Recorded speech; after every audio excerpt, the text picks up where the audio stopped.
Modern look ng Intramuros, Manila. Unang ginawa dito itong General Luna, ang main artery ng Walled City. Dati may mga sasakyan dumadaan dito, ngayon mga tao na lang dahil ginawa na siya ng pedestrian-friendly walkway.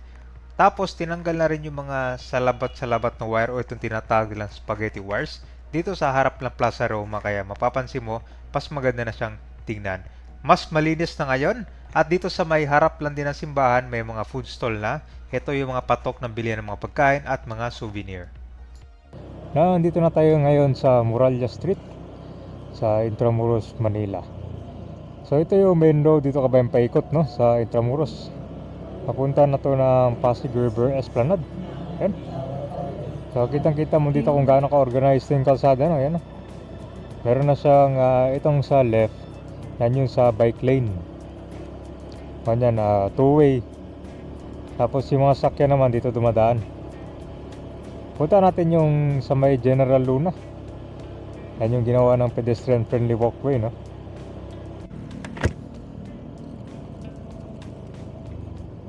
Ito yung guys, Pasig River Esplanade.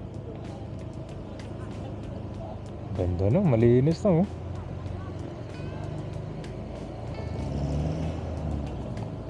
Tagsa na rin yung mga turista dito.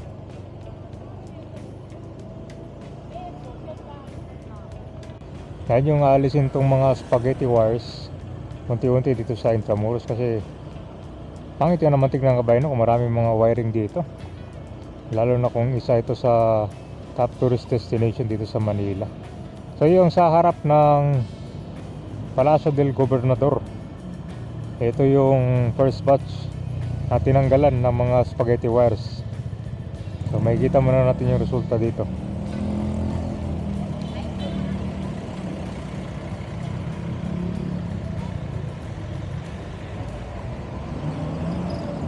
Yan guys oh, diba? Ganda na tingnan no. Ito yung sa harap ng Plaza Roma.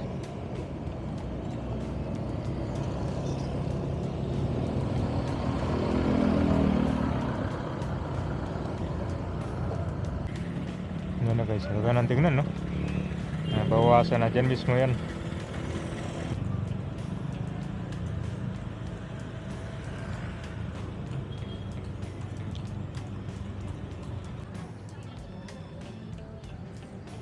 Bagong katapos lang pala sa rehab nito ang gano'n guys no? Harap na ganda simbahan nunod nagsa ng mga turista.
Ayan guys, ang ganda na. Itong General Luna hanggang sa may kwanto, Fort Santiago entrance. Nabawasan man pero at least may improvement, no? May improvement talaga. Kumpara mo dati na pag dito ko nagpa-picture, puno ng mga basura, puno ng mga spaghetti wires. Ah, buhay na buhay ulit yung mga Intramuros, oh. Try ko tayo guys, para makita nyo yung view sa may area ng Plaza Roma.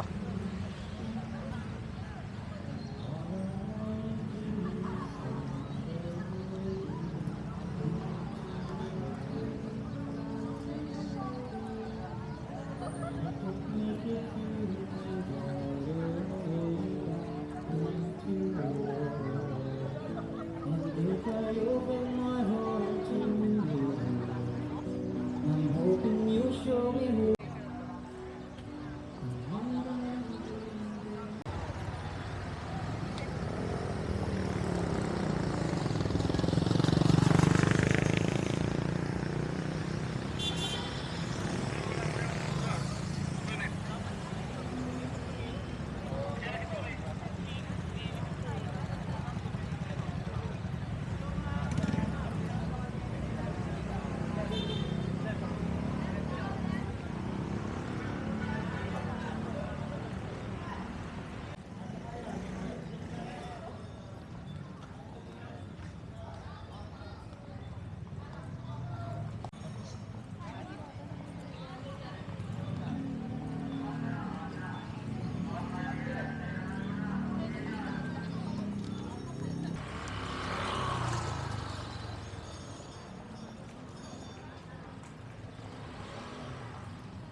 Dito, pedestrian friendly walkway na rin, no? So guys, pag pumasok ka dito, pwede na kayo mag-exit papunta sa Pasig River Esplanade. Yan. Mayroon pang isang exit din.